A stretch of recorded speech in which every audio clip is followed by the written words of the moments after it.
군산이 지역구인 김관영 국회의원이 더불어민주당을 탈당하고 안철수 의원의 국민의당에 합류하면서 더불어민주당의 대응에 관심이 모아지고 있습니다. 민선 6기 핵심 사업인 전북형 농촌관광 거점마을 조성 사업을 놓고 주민들 사이에 갈등이 불거져 사업을 반납하겠다는 곳까지 나오고 있습니다. 교차로에 전멸 신호를 무시했다가 잇따라 교통사고가 발생하고 있어 운전자들의 주의가 요구되고 있습니다. 전주시가 전주를 찾는 관광객에게 좋은 인상을 주기 위해 역과 터미널 등 관문을 정비하는 이른바 첫인상 사업을 추진합니다. 여러분 안녕하십니까? JTV 8시 뉴스입니다. 군산이 지역구인 김관영 의원이 더불어민주당을 탈당하고 안철수 의원의 국민의당에 합류했습니다. 탈당 사태가 이어지면서 더불어민주당이 텃밭을 지키기 위해 탈당 의원 지역구에 전략 공천을 할지 관심이 모아지고 있습니다. 보도에 조창현 기자입니다. 군산을 지역구로 둔 김관영 국회의원이 더불어민주당을 탈당했습니다. 새로운 희망을 만들기 위해 더불어민주당을 떠나 안철수 의원의 국민의당에 합류한다고 밝혔습니다. 국민의당에서 새로운 정치, 상식이 통하는 정치, 품격이 있는 정치를 통해 반드시 희망을 키우겠습니다. 지난해 말 정읍의 유성엽 의원에 이어 김관영 의원이 탈당하면서 더불어민주당 소속 전북 국회의원은 9명으로 줄었습니다. 김 의원의 지역구인 군산의 더불어민주당 소속 도의원 3명도 조만간 탈당할 것으로 알려졌습니다. 텃밭인 전북에서 탈당 사태가 이어지면서 더불어민주당이 전략공천으로 맞불을 놓을지 관심이 커지고 있습니다. 문재인 대표는 지난 6일 호남에 전략공천을 하지 않겠다고 밝혔지만 지역 정가에서는 탈당 의원들의 지역구인 군산과 정읍의 전략공천 가능성을 배제하지 않고 있습니다. 군산은 최동욱 전 검찰총장과 김윤태 전 국회 도서관장, 정읍은 영입 인사인 김병관 웹젠 의장과 이수혁 전 국가정보원 제1차장이 전략공천 대상자로 거론되고 있습니다. 일단 노력이 이루어지고 있다고 봐야 되겠고요. 그러니까 그건 좀 뚜껑을 열어봐야죠. 4월 총선을 앞두고 신당이 점점 세력을 넓혀가면서 집안 단속에 나선 더불어민주당과 치열한 경쟁이 예상되고 있습니다. JTB 뉴스 조창인입니다. 중앙선거관리위원회가 새해 들어 총선 예비 후보의 등록을 거부하면서 출마 예정자들의 반발이 커지고 있습니다. 선관위는 여야가 선거구를 획정하지 못해 기존의 선거구가 무효가 된 뒤 지난해 말까지 등록한 예비 후보자에겐 일부 선거운동을 허용하고 있지만 새해 들어 예비후보 등록을 거부하고 있습니다. 이에 대해 출마 예정자들은 현역 의원과의 경쟁뿐만 아니라 예비 후보자 사이에서도 공정한 경쟁이 이루어지지 않고 있다며 등록 허용을 요구했습니다. 농촌 관광 활성화를 위해 전북형 농촌 관광 거점마을 조성 사업이 추진되고 있습니다.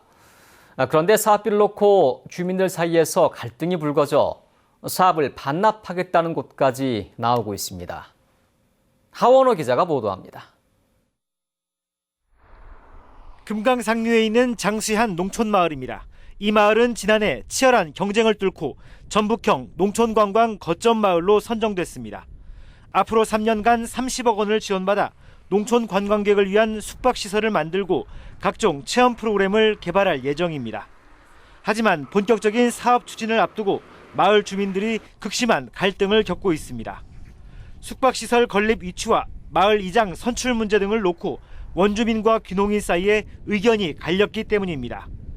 결국 일부 주민들이 반대 대책위를 만들어 사업비 반납을 촉구하고 나섰습니다.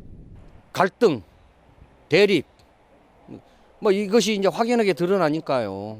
어느 날 갑자기 이 30억이라는 돈이 이 마을의 문화와 이 사회적 질서를, 마을의 질서를 다 지금 붕괴시키고 있다.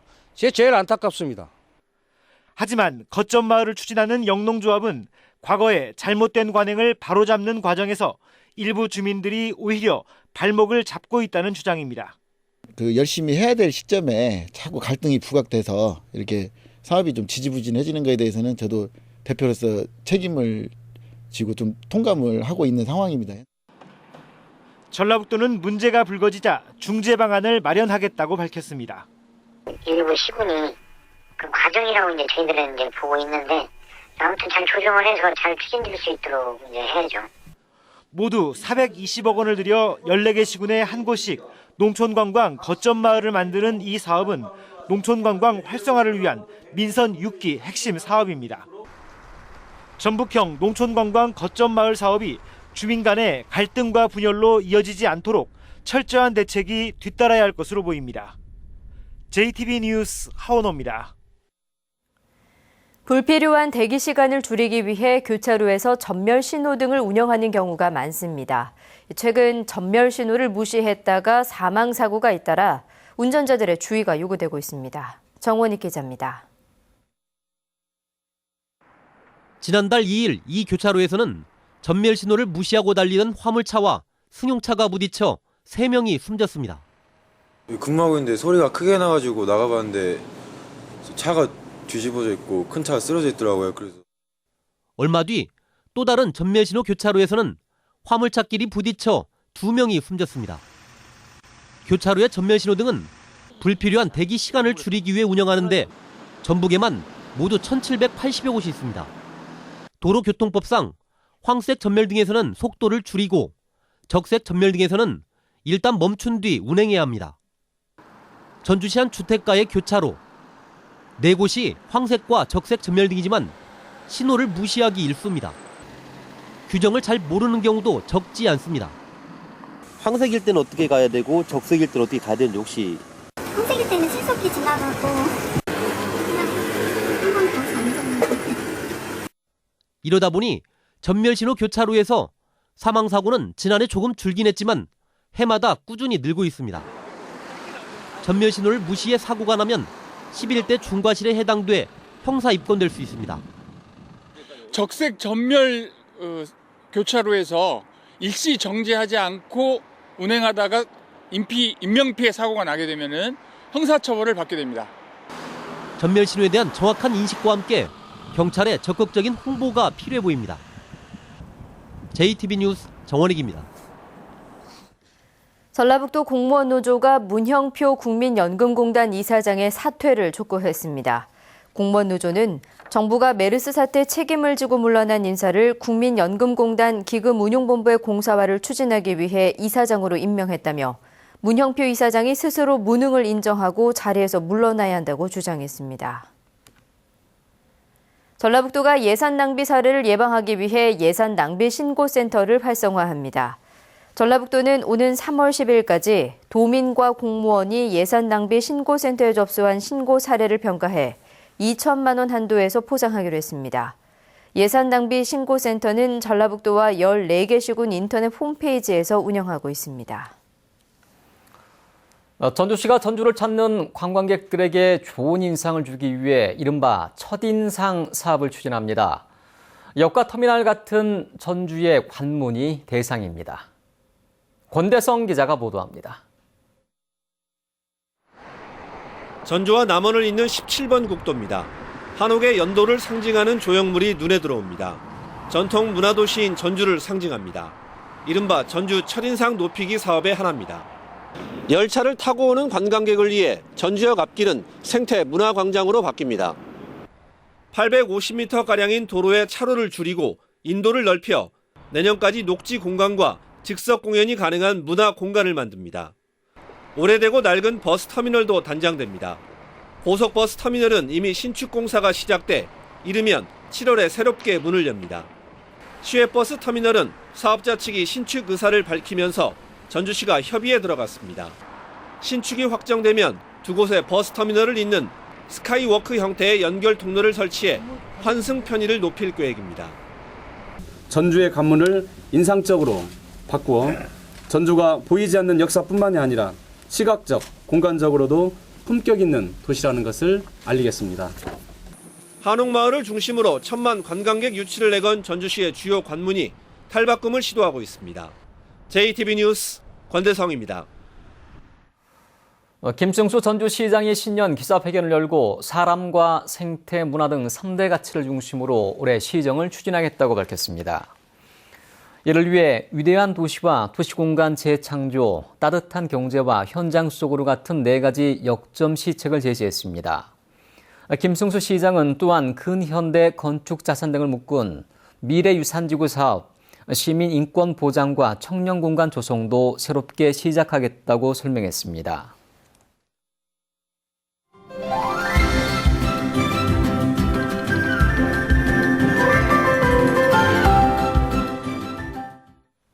얼마 전만 해도 여름에 생산했던 딸기가 요즘은 사계절 나오는데요. 겨울에 생산하는 딸기가 맛도 영양도 가장 좋은 것으로 확인됐습니다. 건강한 생활 송창용 기자입니다. 시설하우스 안에서 딸기가 빨갛게 익어가고 있습니다. 잘 익은 딸기를 따는 농민의 손길이 분주합니다. 시설하우스 딸기는 보통 12월에서 이듬해 5월까지 6개월 동안 수확합니다. 국립원예특작과학원이 연구한 결과 딸기는 겨울에 수확한 딸기가 가장 맛있는 것으로 나타났습니다. 겨울 딸기의 평균 당도는 12.5 브릭스로 봄철 딸기 10 브릭스보다 2.5 브릭스나 높았습니다. 신맛을 내는 산도는 겨울철이 0.7%로 봄철 1%보다 3분의 1 가까이 낮았습니다. 봄철에는 기온이 높기 때문에 한 70% 정도 익었을 때 수확을 하고 있고요. 겨울에는 온도가 낮기 때문에 다 익은 상태에서 수확을 해도 충분히 당도도 낮고 맛도 좋습니다. 겨울 딸기는 맛뿐만 아니라 영양 또한 좋았습니다. 딸기의 비타민C 함량은 100g에 75.8mg으로 사과보다 무려 20배나 높았습니다. 페놀 화합물과 플라보노이드 등 항산화 성분 또한 사과보다 서너 배가량 높아 동맥경화와 뇌졸중, 피부 노화 등의 효과가 있는 것으로 나타났습니다.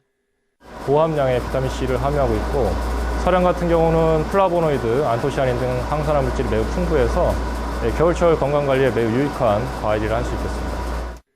원예특작과학원은 딸기밭에서 매양과 서량 등 국산 품종이 일본 품종을 밀어내고 90% 이상의 점유율을 보이고 있다며 앞으로 더 달고 영양가 좋은 딸기 개발에 주력하겠다고 밝혔습니다. JTBC 뉴스 송창용입니다.